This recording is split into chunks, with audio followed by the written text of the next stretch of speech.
আসসালামু আলাইকুম ওয়া রাহমাতুল্লাহি ওয়া বারাকাতুহু। শিক্ষার্থী বন্ধুরা, তোমাদের সবাইকে ড্রিম প্যারাডাইস টিচিং হোমের পক্ষ থেকে আন্তরিক অভিনন্দন ও শুভেচ্ছা জানাচ্ছি। সবাই কেমন আছো? আশা করছি সবাই ভালো আছো। বরাবরের মতোই আমি তোমাদের সামনে হাজির হয়েছি তোমাদের গণিত বইয়ের রাজশাহী বোর্ডে এসেছে 2025 সালে 3 নম্বর অঙ্কটি নিয়ে।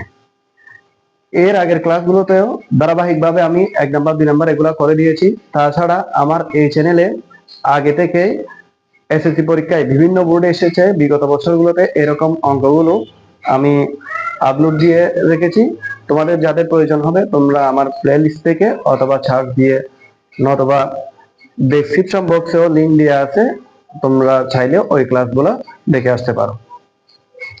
এখানে এই 3 নম্বর অঙ্কটি, এটি একটি তোমাদের বইয়ের অনুসরণী 13 এর অঙ্ক। অনুসরণী 13 হতে অঙ্কটি তৈরি করা হয়েছে। এখানে লেখা আছে 7 plus f plus g plus 448 plus h একটি গুরুত্তর দ্বারা, অর্ধঘাত সমান্তর দ্বারার গুরুত্তর দ্বারা। হ্যাঁ, ক নাম্বার 125 প্লাস 25 প্লাস 5 প্লাস ধারাটির কোন পদ 1/125। তোমরা অবশ্যই জানো এই অধ্যায়ের অঙ্কগুলো করার জন্য সমান্তর দ্বারার গুরুত্ব দ্বারা কিছু নিজস্ব সূত্র আছে। এই সূত্রগুলো অবশ্যই তোমাকে আগে আয়ত্ত করতে হবে, আগে শিখতে হবে।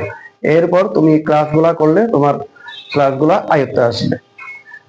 এখন আমি শুরু করি। 125 25 5। এখন এখানে কি বুঝতেছো? 5 দিয়ে 25 কে ভাগ করলে 5, আবার 25 দিয়ে 125 কে ভাগ করলেও 5। অর্থাৎ ভাগফল অথবা অনুপাত সবসময় একই। ভাগফল অথবা অনুপাত যদি সবসময় একই হয় তাহলে সেটা হয় গুণোত্তর দ্বারা। সেটা কি হয়? গুণোত্তর দ্বারা। আর বিয়োগফল যদি সবসময় একই হয় তাহলে সেটা হয় সমান্তর দ্বারা। অর্থাৎ এই ক নাম্বার দ্বারাটি হলো একটা গুণোত্তর দ্বারা। ধারাটি একটি গুণোত্তর দ্বারা যার প্রথম পদ প্রথম পদ মানে হলো 125, এটাকে এ ধরা হয়, এরপরে সাধারণ অনুপাত লিখতে হবে।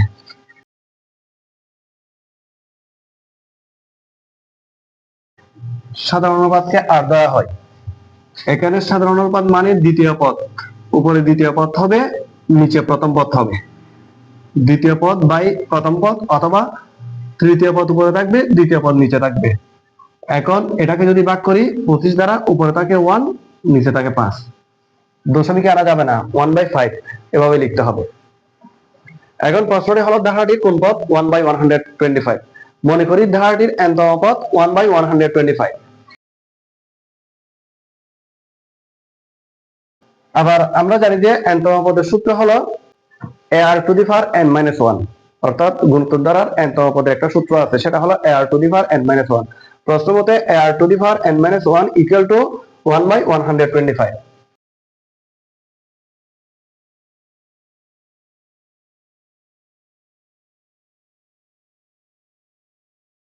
বা এর মান দেওয়া আছে, এর মান 125 দেওয়া আছে,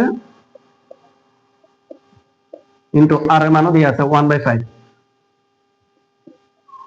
whole to the power n-1। n এর মান বের করতে হবে, সেজন্য লিখে রাখলাম n-1 ইকুয়াল 125। সরি, এখানে তো 1 আছে, উপর 1 বসাতে হবে। এরপরে এখন 125 এখানে উপরে আছে, গুণ অবস্থায় আছে, নিচে গেলে ভাগ হবে বিপরীতে। তাহলে 125 এর সাথে 125 গুণ করলে হয়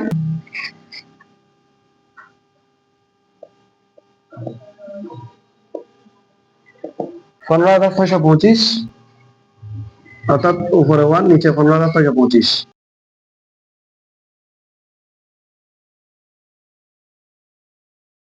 বা এখন এই 1/15,625 কে 1/5 এর মাধ্যমে ভাঙতে হবে।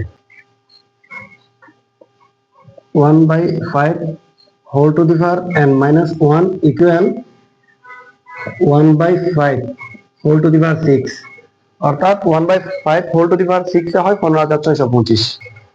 এখন সূত্র অনুযায়ী উভয় দিকে 1/5 বাদ দেওয়া যায়, তাহলে n-1 ইকুয়াল এখানে 6 থাকে, অর্থাৎ এদিকে বেস এদিকে বেস একই ধরনের, সেই জন্য বাদ দিলাম। বা n ইকুয়াল 6 প্লাস 1, 6 আর 1 যোগ করলে 7 হয়, অর্থাৎ n এর মান হবে 7।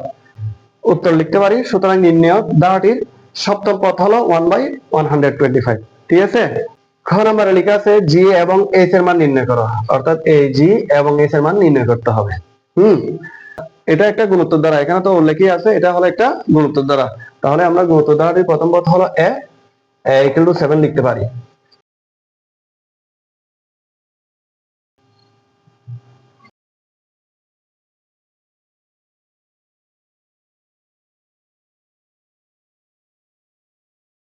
এখানে ধারাটির প্রথম পদ a ইকুয়াল টু 7।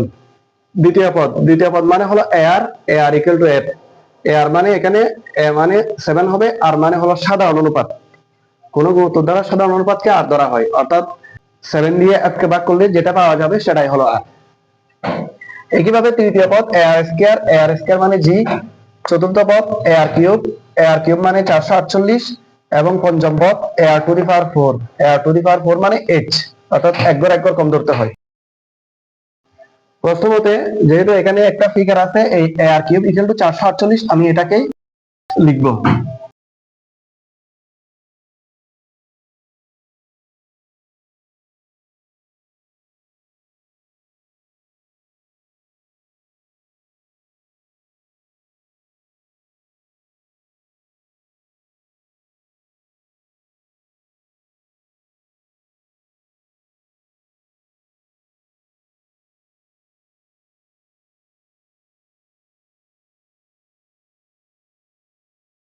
এখানে আর কিউব ইকুয়াল টু 448, এর মান 7 বসিয়েছি।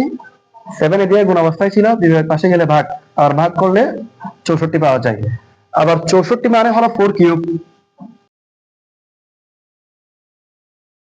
4 কিউবে 64 হয়।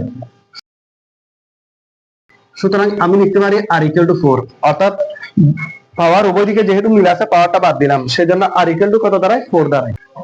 এখন আমাকে যেহেতু জি এবং এস এর মান নির্ণয় করতে বলা হয়েছে, আমি শুধুমাত্র আর এর মান 4টা বসিয়ে দিলে আমি জি অর্থাৎ এটার মান পাবো, এবং এখানে এইচ যেটা আছে এইচ এর মানটাও পাবো। জি হলো আবার তৃতীয় পদ, আমি লিখতে পারি সুতরাং ধারাটির তৃতীয় পদ G equal to A R square আছে। এ মানে হলো 7 ইন্টু আর স্কয়ার মানে 4 স্কয়ার। 7 ইন্টু 4 স্কয়ার মানে 16, আর সাথে সাথে 16 গুণ করলে হয় 112। আবার এইচ এর মান যেহেতু নির্ণয় করতে বলা হয়েছে, এইচ মানে হলো পঞ্চম পদ, ধারাটির পঞ্চম পদ। H equal to A R to the power 4। A A মানে হলো 7 into R to the power 4, আর এর মান হলো 4। 4 to the power 4, 7 into 4 to the power 4 মানে 256। 256 এর সাথে 7 গুণ করলে হয় 1792। অর্থাৎ ধারাটির তৃতীয় পদ জি এর মান হলো 112, এবং পঞ্চম পদ এইচ এর মান হলো 1792। এভাবে উত্তর লিখে দিবে। সুতরাং জি এর মান 112 এবং এইচ এর মান হলো 1792। গ নম্বরে বলা আছে প্রদত্ত ধারাটির প্রথম পদকে প্রথম পদ, অর্থাৎ প্রথম পদ 7, ওইটাকে প্রথম পদই ধরা যাবে, এবং সাধারণ অনুপাতকে সাধারণ অন্তর। আমরা সাধারণ অনুপাত 4 পেয়েছি, ওটাকে সাধারণ অন্তর ধরতে বলা হয়েছে। একটি সমান্তর দ্বারা গঠন করো এবং তার প্রথম n সংখ্যক পদের সমষ্টি 987 হলে n এর মান নির্ণয় করো। তাহলে লিখতে পারি ধারাটির প্রথম পদ হলো 7।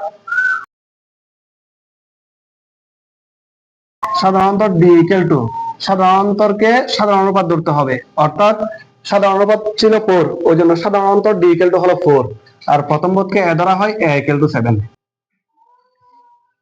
এখন বলা হচ্ছে সমান্তর দ্বারা গঠন করার জন্য। তাহলে সমান্তর দ্বারা যদি গঠন করি,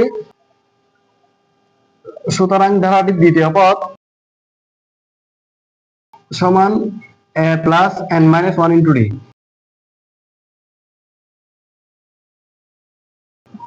a মানে হলো 7 প্লাস n মানে হলো দ্বিতীয় পদ পদ সংখ্যা 2 মাইনাস 1, আর d মানে হলো 4। 7 প্লাস 2 থেকে 1 গেলে 1, 4 একে 4, অর্থাৎ এটা 11 হয়। একইভাবে ধারাটির তৃতীয় পদ নির্ণয় করা সহজ। তোমার দ্বিতীয় পদের সাথে যদি 4 যোগ করা হয়, তৃতীয় পদ পাওয়া যায়। একইভাবে তুমি ধারাটি চতুর্থ পদ পঞ্চম পদ বের করে ফেলতে পারবে। কেমন? তাহলে আমি সুতরাং ধারাটি লিখতে পারি 7, 11, 15।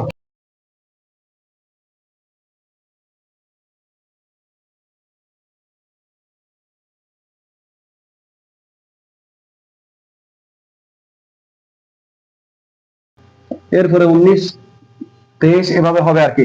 কিন্তু এতটুকুতে শেষ নয়, সমান্তর দ্বারাটা গঠন করতে বলা হয়েছে এবং তার প্রথম n সংখ্যক পদের সমষ্টি 987 হলে n এর মান নির্ণয় করো। সমান্তর দ্বারার n সংখ্যক পদের একটা সমষ্টি আছে, সূত্র আছে, আমি সূত্রটা আগে লিখবো।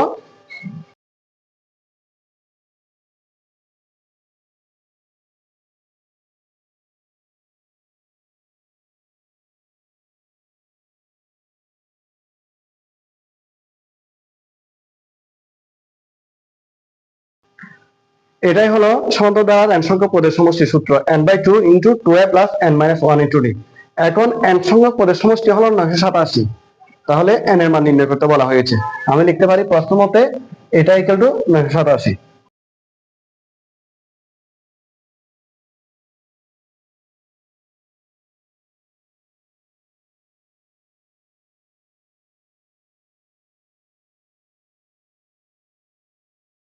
বা এখানে আমি n এর মান জানি না, সেজন্য বসে যাবে, কিন্তু 2 এদিকে বাঁক অবস্থায় আছে, বিয়োগের পাশে গেলে গুণ হবে।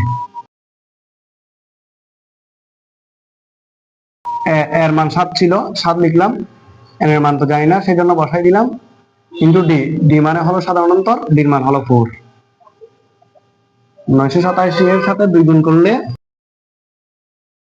1974 হয়।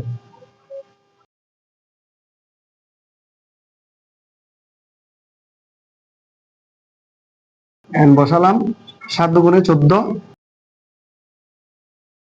4 এর সাথে n গুণ করলে 4n, 4 এর সাথে 1 গুণ করলে 4 একে 4,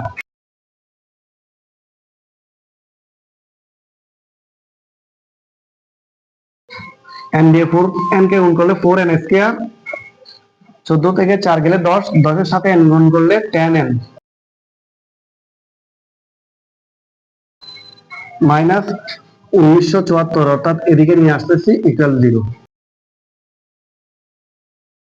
এখন মিডল টার্ম ফ্যাক্টর করতে হবে।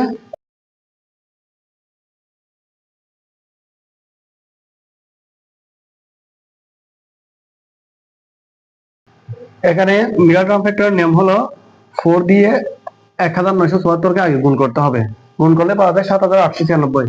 7896 কে এমন ভাবে ভাঙতে হবে যাতে মধ্যে 10 মিলে যায়, প্লাসে মাইনাসে মাইনাস, বিয়োগ করেও 10 মিলে, আবার গুণ করলে 7896 পাওয়া যায়।